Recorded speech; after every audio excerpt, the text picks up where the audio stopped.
नमस्कार मंडळी, कोल्हापूरची प्राजू या चॅनलमध्ये तुमचं स्वागत आहे। कोल्हापूरमध्ये त्र्यंबोली यात्रा सगळीकडेच चालू आहे, पण तुम्हाला माहिती आहे का की ती यात्रा का केली जाते?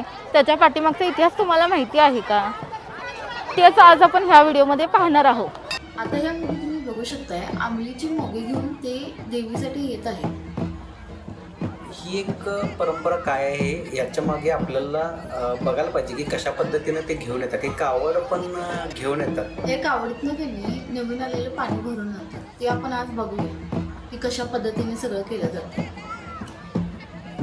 माझ्या एका सबस्क्रायबरने मला सांगितले होते की जवाहरनगरमध्ये खूप मोठ्या प्रमाणात आणि आनंदाने ही यात्रा केली जाते।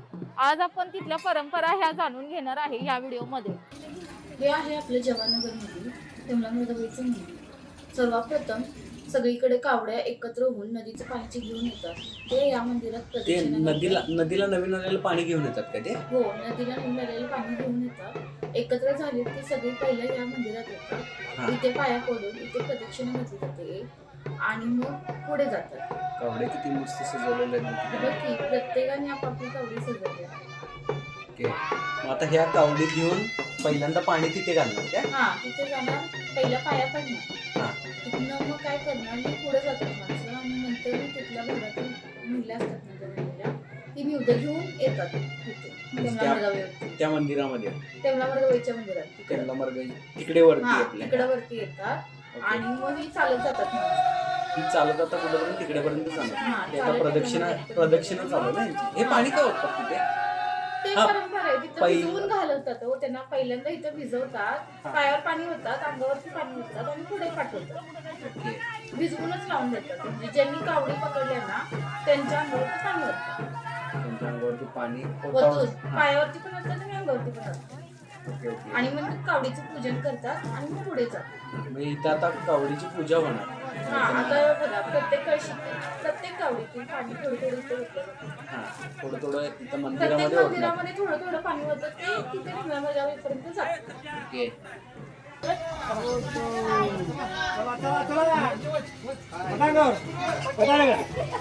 आम्ही 3 वेळा मावले।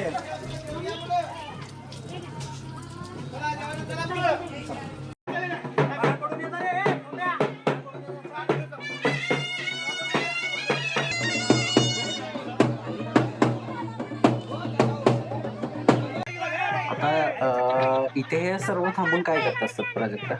ते तिथं थांबून प्रत्येकजण त्या भागातली नागरिक आहेत ना, ते त्यांच्या पायावरती पाणी घालून कापूर लावला जातोय, नारळ फोडला जातोय, त्याच्यानंतर ना ते पुढे जातात। ओके, म्हणजे कापूर विजल्यानंतर पुढे जायची प्रथा। ओके, आता नारळ वाढवल्याशिवाय, लिंबू इकडे तिकडे फेकल्याशिवाय तिने पुढे जाऊ शकत नाही तिथनं।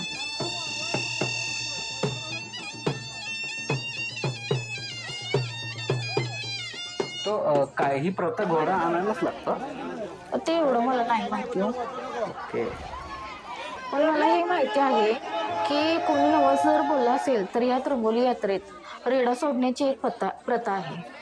म्हणजे रेडा सोडला जातो देवीला।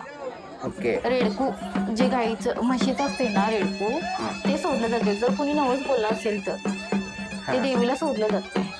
ठीक आहे ठीक आहे। हे आता ही बऱ्यापैकी आता इथून जाणार। इथून आता थोड्याच ठिकाणी स्टॉप घेत घेत जिथले नागरिक येतील तसं ते पायावर पाणी घालून तिची पूजा केली जाते। त्याच्यानंतर ना ती कावडी पुढे सोडल्या जातात। म्हणजे प्रत्येक जाईल त्या दारामध्ये थांबून याची पूजा केली पूजा जाते। केली जाते। ओके, हे आता प्रथा बऱ्यापैकी सगळीकडे बंद होत आलेल्या आहेत। ह्या आता प्रथा कुठे कुठे चालू असतील नसतील, आता इथे तरी बघितले आपण ह्या चालू आहेत। हो, खूप मोठ्या प्रमाणात साजरी केली जाते त्र्यंबोली यात्रा।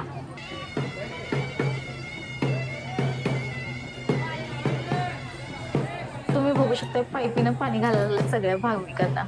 जी कावडी घेऊन जाणार आहेत ना त्यांना पाणी घातल्याशिवाय पुढे सोडू शकत नाहीत असं म्हणतात लोक। म्हणजे त्यांना पाणी घालायचं आणि मग पूजा करायची आणि मग पुढे सोडायचा।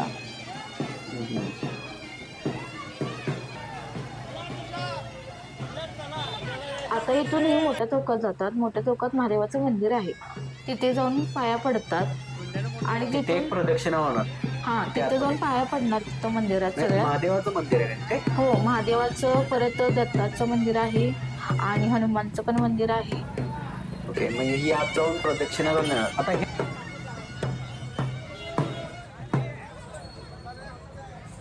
हे काय आहे? हे खन भागातील हे आहेत ना त्या काकी, त्या दरवर्षी त्यांच्या 7 पोरी असतात, त्या अंमलीची मोगे घेऊन येतात हा, म्हणजे त्या देवीसाठी. तिकडून येऊन तिथे जॉईन कावडी तिकडनं येतात आणि खन भागातून कळशा येतात आणि ते सगळे मिळून चौकात जमतात आणि तिथून पुढं ते आपलं रेणुका मंदिर आहे ना, हा. तिथेपर्यंत एकत्र चालत जातात पुढे. हा, ठीक आहे. मग आता इथं थांबून ते काय करतात? इथं प्रत्येक ठिकाणी थांबून पूजा केली जाते हो. आता ह्या भागातील माणसं आहेत ना, ते येऊन इथं पूजा करणार त्याची पुढे चालल्यात म्हणून. हा, प्रत्येकानं हळदी कुंकू लावणे, पायावरती पाणी घालणे, कापूर जाळायचा, परत एक नारळ फोडला जातोय. ओके.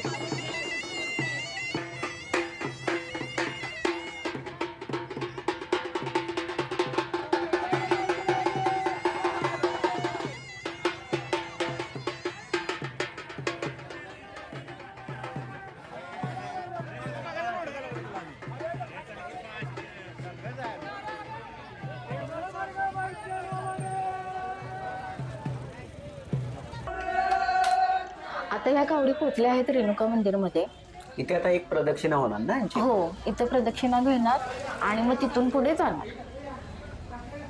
तो आता बघू शकतो आपण की मंदिरामध्ये भावनिक वातावरण खूप झालेलं आहे आणि खूप उत्साहामध्ये या कावडी निघत आहेत. हो. गुलाल वगैरे ओढून आता ह्या एक प्रदक्षिणा पूर्ण करणार. हा, आणि मग बाहेर पडणार पुढे. Okay okay. ह्या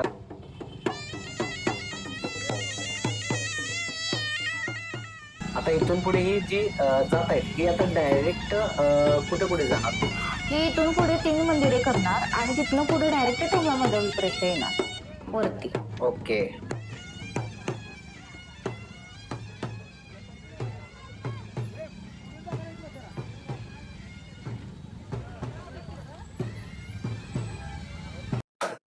आता आपण पोहोचलोय टेंबलामार्गबाई मंदिरामध्ये. आता आपण पाहू शकता की इथे जत्रा पूर्ण केवढ्या उत्साहामध्ये भरलेली आहे. तुम्ही बघू शकता पूजेचे साहित्य लावण्यासाठी केवढी दुकानं उभी आहेत. हा, आणि भाविकांची गर्दी पण खूप झालेली आहे. इथून आता वरती गेल्यानंतर आपण मंदिरामध्ये पोहोचतो. वातावरण खूप मस्त झाले ना. हा,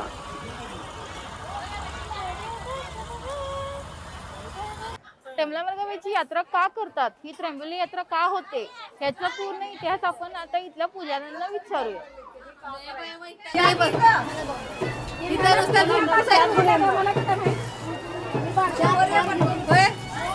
ही त्र्यंबोली यात्रा म्हणजे पूर्ण कोल्हापूर जिल्ह्यात होते आणि शिवाय ही वर्षातनं शुक्रवारी आषाढ महिन्यात शुक्रवार आणि मंगळवार यात्रा ही असते आणि प्रत्येक गल्लीचं नदीचं नवीन पाणी, परत खारा नैवेद्य, गोडा नैवेद्य, आंबील, घुगऱ्या, देवीला साडी चोळी हे सगळं घेऊन लोक मोठ्या उत्साहात त्र्यंबोली यात्रेला येतात. पण ही यात्रा कशासाठी करतात तर ही यात्रा म्हणजे गावात रोगराई येऊ नये, सगळे सुख शांती राहावी, एवढ्यासाठी सगळे एकोपाने राहावेत, एवढ्यासाठी ही यात्रा साजरी केली जाते. त्या निमित्ताने सगळे लोक एकत्र येतात आणि देवीचा उत्सव हा आनंदात म्हणजे साजरा करतात. तेवढ्यासाठी ही त्र्यंबोली आणि वरगाई यात्रा ही वर्षातून होते.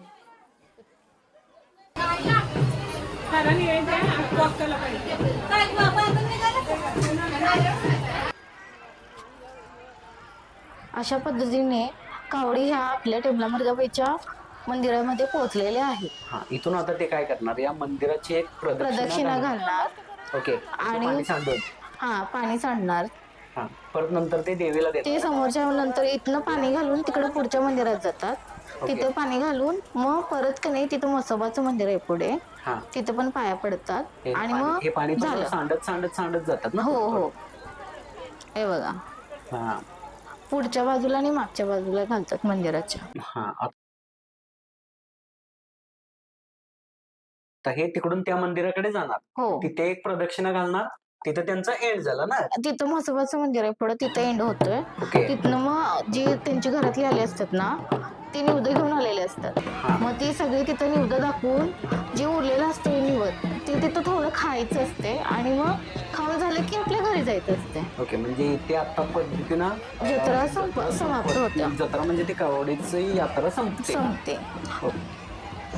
कावडी म्हणजे काय? नदीला जे नवीन पाणी आलेलं असतं ते पाणी देवीला घालण्यासाठी ती कावड घेऊन येतात. तुम्ही पाहू शकताय भाविकांची गर्दी खूप वाढत आहे. कावडी आल्यानंतर ना गर्दी भरपूर प्रमाणात वाढते. ओके, त्या म्हणजे ते संपन्न झाल्यानंतर पुढे माणसं निवड घेऊन येत यायला असतात. चालू झाली. आता निवद घेऊन येतात माणसं सगळे. मग सगळे मिळून बसून तिथं खातात निवेद आणि मग घरी जातात. हां, हे आता आपण बघू शकतो की मंदिरामध्ये गर्दी किती वाढलेली आहे हो आणि किती भावनिक वातावरण इथे झालेलं आहे. हो.